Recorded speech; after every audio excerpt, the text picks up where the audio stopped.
अगर आप study take की वीडियो को निरंतर देखना चाहते हैं तो चैनल को सब्सक्राइब करें और इसके बगल में जो बेल आइकन है उसको दबाएं। इसको दबाने से आपको निरंतर हमारी वीडियो की नोटिफिकेशन मिलेगी।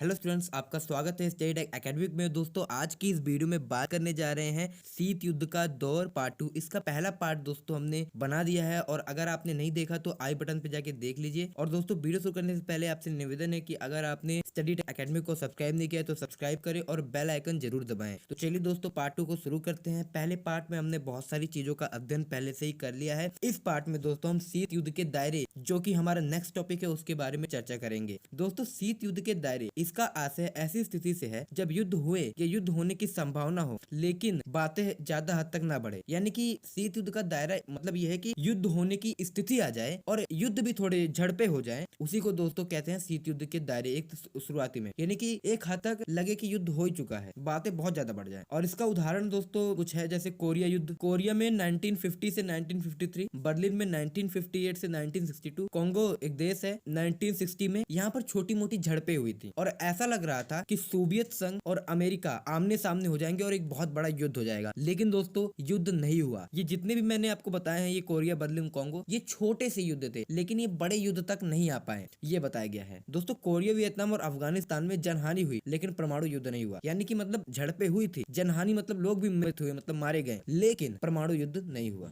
चल दोस्तों, देखते हैं अब आगे का टॉपिक। चल दोस्तों, अब आगे देखते हैं। तो गुटनिरपेक्ष देशों की भूमिका। तो दोस्तों, गुटनिरपेक्ष देशों की इसमें क्या भूमिका थी, क्योंकि ये किसी गुट में शामिल नहीं थे। जैसे कि न ये यूएसए के खेमे में शामिल थे और न ही ये यूएसएसआर के खेमे में शामिल थे। तो दोस्तों, इनका सबसे बड़ी भूमिका जो थी वो थी मध्यस्थता, यानी कि बीच बचाव। मतलब कि दोनों ही जो गुट हैं उनके बीच ये एक दूसरे की बात जो है पहुंचाते थे, यानी कि मध्यस्थता करते थे। तो महाशक्तियों के बीच दोस्तों राजनयिक संवाद जारी नहीं रह पाया। तो जो महाशक्ति है, जैसे सोवियत संघ है और अमेरिका है, तो इनके बीच दोस्तों कोई राजनीतिक संवाद नहीं था। इनके बीच एक तरीके से व्यापार वगैरह कुछ तो होता तो नहीं था, तो कोई इनका संवाद नहीं होता था। तो इनके बीच बातों को जो इधर उधर करना है, बातों को शेयर करना है, वो गुटनिरपेक्ष देश करते थे। इसका एक सबसे अच्छा एग्जाम्पल है भारत। भारत में नेहरू जी। तो दोस्तों, दक्षिण और उत्तरी कोरिया में, मतलब जब दक्षिणी कोरिया और उत्तर कोरिया में युद्ध हो रहा था, ये ऊपर मैंने आपको बताया था कि 1950 से 1953 ये कोरिया युद्ध ही था। तो इसमें दोस्तों जो दक्षिण कोरिया है, इस पे दोस्तों अमेरिका सपोर्ट कर रहा था और उत्तर कोरिया का रसिया कर रहा था, मतलब सोवियत संघ कर रहा था। तो इधर दोस्तों गुटनिरपेक्ष देश भारत ने मध्यस्थता की और काफी हद तक दोस्तों ये सफल रहा और ये युद्ध बहुत बड़ा युद्ध नहीं बना। अब दोस्तों आपस में सहयोग देखते हैं। तो अमेरिका और सोवियत संघ,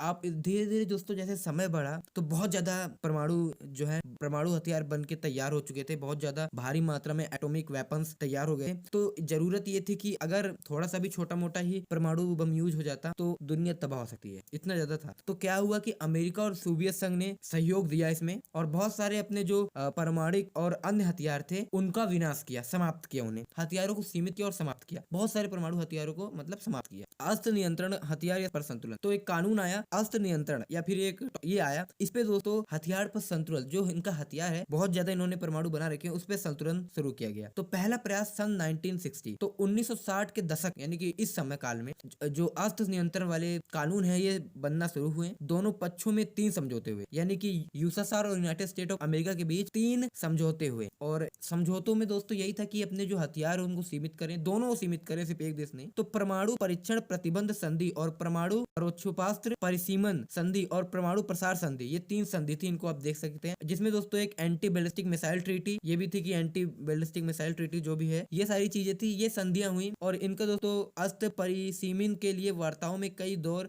दौरे किए और संधियों की, तो मतलब इन संधियों के लिए बहुत ज्यादा दौरे भी हुए कि अपने जो हथियार है इनका संतुलन रखें, इसलिए दौरे भी किए एक दूसरे देश ने। चलिए अब आगे देखते हैं। तो नेक्स्ट टॉपिक है दो ध्रुवीयता की चुनौती और गुटनिरपेक्ष। तो मैंने कहा था कि आप गुटनिरपेक्ष के बारे में अच्छे से पढ़ेंगे।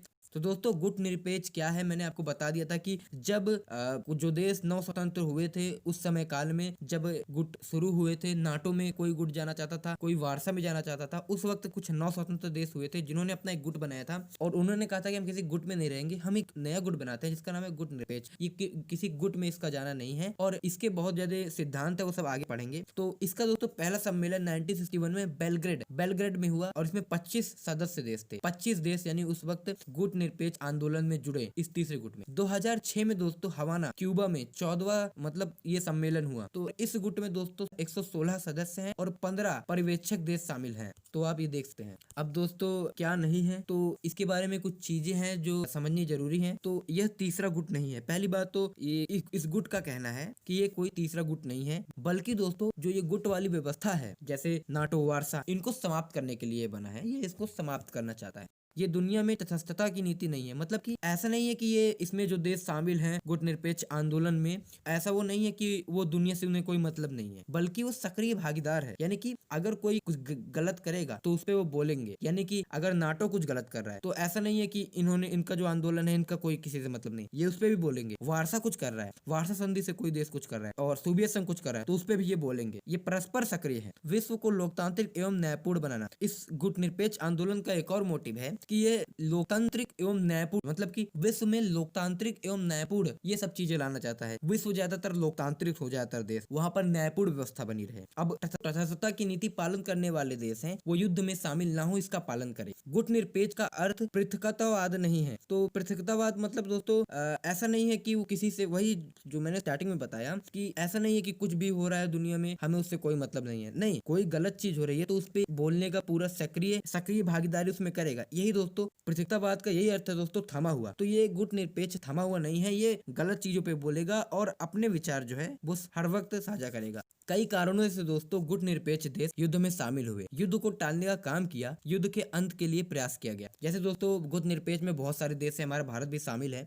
तो क्या हुआ दोस्तों कि बहुत सारे देशों को युद्ध करना पड़ा, युद्ध को टालने के लिए युद्ध करना पड़ा, क्योंकि दोस्तों ऐसी स्थिति आ गई थी उन देशों के ऊपर कि वहां पर युद्ध होना जरूरी था। इसका एग्जाम्पल इंडिया, हमारा भारत है दोस्तों। भारत पाकिस्तान से कितनी बार युद्ध हुए हैं। भारत पहली बार हमला करता नहीं है, पाकिस्तान से हमला होता है। तो अपने बचाव के कारण दोस्तों युद्ध करना पड़ा। तो 3-4 बार तो युद्ध हो ही चुका है। तो यही चीजें इसमें समझाई गई है। पृथकतावाद की नीति अमेरिका ने 1987 से 1914 तक अपनाकर दुनिया से खुद को अलग रखा। तो मैंने आपको शुरुआत में बताया था पृथकतावाद है, ये बहुत इंपॉर्टेंट वर्ड है, ये यूज जरूर करें क्योंकि आपको इससे अच्छे मार्क्स मिल सकते हैं। तो पृथकतावाद का अर्थ ये है कि दुनिया से कोई मतलब नहीं, जो दुनिया में जो देश कुछ कर रहे हैं कुछ नहीं, सिर्फ अपने से मतलब, सिर्फ अपने अंदर मतलब, अपनी इकोनॉमी से रिलेटेड, अपने अंदर जो हो रहा है वो। तो इसका मतलब यह है कि जो गुट निरपेक्ष है, फिर शुरू बता देता हूँ कि पृथकतावाद जो गुट निरपेक्ष देश है उनमें पृथकतावाद नहीं है कि वो दुनिया से जो हो रहा है छोड़ो, होने दो, ऐसा नहीं है। वो गलत होगा तो बोलेंगे। लेकिन दोस्तों अमेरिका ने 1787 से 1914 तक पृथकतावाद की नीति अपनाई, यानी उसने दुनिया से कोई मतलब नहीं रखा, कोई व्यापार नहीं रखा, बस अपने अंदर वो अपना विकास करता गया। फिर जैसे जैसे मजबूत हुआ पूरे विश्व पे सक्रिय भागीदारी निभाने लगा, अपना दबदबा दिखाने लग गया। तो कभी आपने पढ़ा है कि 1987 में अमेरिका कोई कुछ है? उस वक्त तो दोस्तों ब्रिटेन ही ब्रिटेन है, ब्रिटेन ही सुनाई देता है, अमेरिका शब्द ही नहीं आता। चलिए आगे चलते हैं। तो नेक्स्ट टॉपिक है नव अंतरराष्ट्रीय आर्थिक व्यवस्था। ये क्या है, क्या व्यवस्था है ये देखते हैं। गुट निरपेक्ष देश में अंश अल्प विकसित देश थे, मतलब ज्यादातर जो देश इस गुट निरपेक्ष आंदोलन में जुड़े थे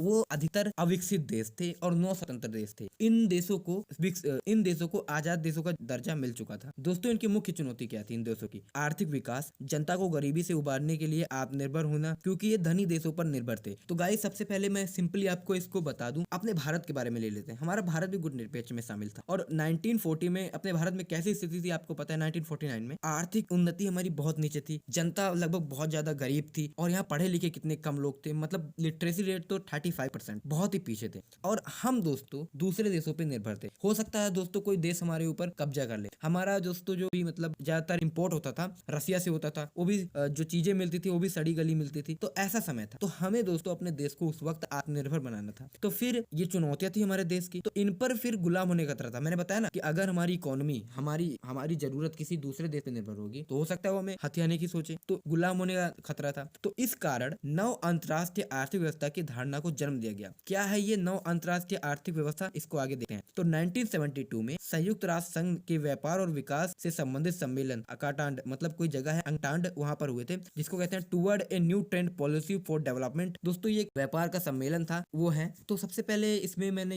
आपको जो टॉपिक अभी जितना हमने पढ़ा है, ये टॉपिक गुट निरपेक्ष नव अंतरराष्ट्रीय आर्थिक व्यवस्था। तो हमने गुट निरपेक्ष देशों के बारे में सबसे पहले हमने ये देखा कि ये देश आजाद हुए थे, इनके पास बहुत सारी चुनौतियां थी, उन चुनौतियों से इन्हें उभरना था। इसके अलावा दोस्तों इन्हें उन देशों से भी बच के रहना था, गुटों से भी बच के रहना था। जब दोस्तों गुट वाली व्यवस्था थोड़ी कमजोर हुई तो गुट निरपेक्षता की प्रकृति में बदलाव आया। 1970 के दशक इतिहास में आर्थिक मुद्दे प्रमुख हो गए, क्योंकि दोस्तों उस वक्त जो गुट थे वो कमजोर होने लग गए और अब नई समस्याएं लोगों के पास आने लग गई। इसलिए जो हमारा नया मुद्दा आ गया गुट निरपेक्ष आंदोलन में, वो नया मुद्दा आ गया आर्थिक, यानी कि अपनी अर्थव्यवस्था को मजबूत करा जाए, अपने देश को आत्मनिर्भर बनाया जाए, अपनी अर्थव्यवस्था को ऊपर लिया जाए। तो ये नया मुद्दा आ गया और नई आर्थिक अंतर्राष्ट्रीय व्यवस्था की उस वक्त मांग चली कि नई अंतर्राष्ट्रीय आर्थिक व्यवस्था हो, और इसने विकसित देशों ने इसका विरोध किया। दोस्तों विकसित देश इसका विरोध करेंगे क्योंकि वो पहले ही विकसित है और वो नहीं चाहते कि अविकसित देश वो विकसित हो जाए। अगर दोस्तों अविकसित देश विकसित हो जाएंगे, ऊपर आ जाएंगे, तो इन जो विकसित देश है इनमें क्या रह जाएगा, ये तो दोस्तों फिर पीछे हो जाएंगे उनके मुकाबले। तो ये नहीं चाहते थे। चलिए आगे देखते हैं। गुट निरपेक्ष देश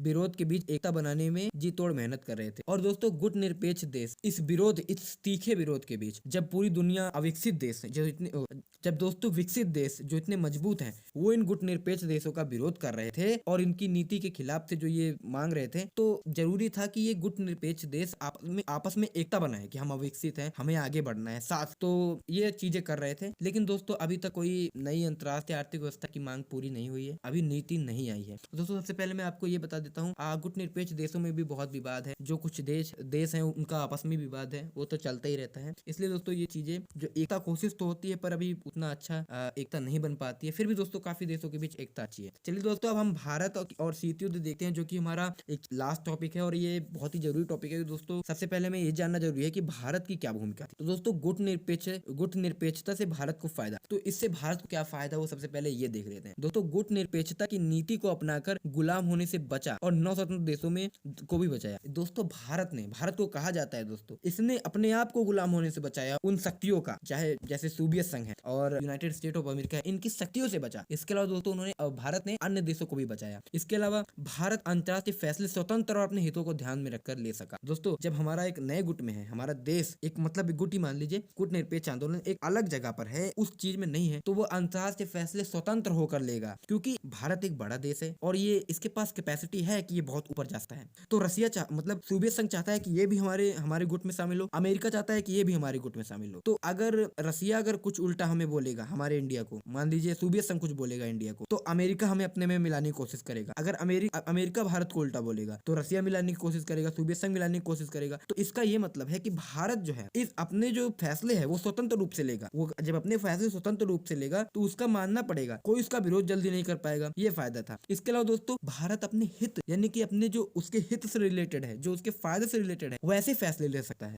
भारत हमेशा इस स्थिति में रहा है कि एक महाशक्ति उसके खिलाफ जाए और तो दूसरी महाशक्ति उसके करीब आने की कोशिश करे। आपको बता दूं 1950 में रसिया और भारत के संबंध बड़े अच्छे थे, मतलब सोवियत संघ के। उसके बाद रसिया के संबंध अच्छे हो गए जब रसिया बना। उसके बाद अब अमेरिका से संबंध अच्छे हो गए। तो एक ना महाशक्ति से भारत के संबंध अच्छे रहते हैं। अब आगे देखते हैं, अगर कोई महाशक्ति में कोई दबाव डालने की कोशिश कर रहा है तो वह दूसरी महाशक्ति की तरफ रुख अपना सकता है। तो अगर सोवियत संघ भारत में दबाव डालने की कोशिश करता तो भारत अमेरिका की तरफ चला जाता, और अगर अमेरिका दबाव डालता तो भारत सोवियत संघ की तरफ चला जाता। तो ऐसी हमारी स्थिति थी। इसी स्थिति के कारण दोस्तों हम कभी भी दब के नहीं रहे।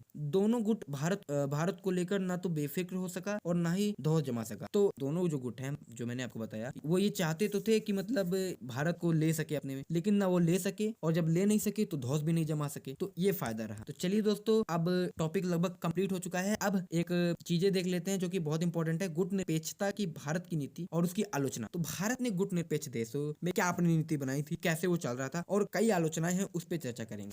पहला तर्क यह है कि भारत की गुट निरपेक्षता की नीति जो है वो सिद्धांत विहीन है। भारत राष्ट्रीय हितों को साधने के नाम पर अक्सर महत्वपूर्ण अंतर्राष्ट्रीय मामलों पर कोई सुनिश्चित पक्ष लेने से बचता रहा है। तो दोस्तों ये तर्क है, कुछ जान लीजिए कि भारत की गुट निरपेक्षता की नीति थी, भारत ने जो गुट निरपेक्ष देशों में बनाई थी अपनी, उसका लोग दोस्तों बहुत ज्यादा आलोचना करते हैं। उस आलोचना को हम समझते हैं। तो कुछ लोग कहते हैं कि भारत की जो नीति है गुट निरपेक्षता की वो सिद्धांत विहीन है, और वो कारण ये बताते हैं कि जो भारत है ये अपने राष्ट्र हित, अपने देश के फायदे के लिए कोई भी अंतर्राष्ट्रीय मामला जो है उसमें अपना पक्ष लेने से बचता रहा है। इसका एग्जांपल दूं तो जैसे दोस्तों आपको पता है कि रसिया और मतलब सोवियत संघ या रसिया का संबंध हमारे भारत से बहुत अच्छा रहा है शुरुआत से ही। तो कभी भी रसिया किसी चीज पर कोई फैसला लेता, कहीं पर भी कोई फैसला लेता, तो भारत उस पर जल्दी पक्ष नहीं लेता। अब कारण क्या थे दोस्तों कि अमेरिका चाइना को बहुत सपोर्ट कर रहा था उस वक्त। तो चाइना भारत के खिलाफ था, भारत का मतलब जमीन हड़प चुका था, तो भारत को भी तो एक मजबूत देश चाहिए था। तो रसिया भारत के लिए बहुत अच्छा था, मदद करता था। सोवियत संघ बहुत सारी टेक्नोलॉजी भी वहां से ली, बहुत सारा काम हुआ। तो जब भी रसिया कोई चीज करता तो भारत उस पर सुनिश्चित पक्ष नहीं लेता। यही दोस्तों कहकर आलोचना की जाती है। अब दूसरा देखिए,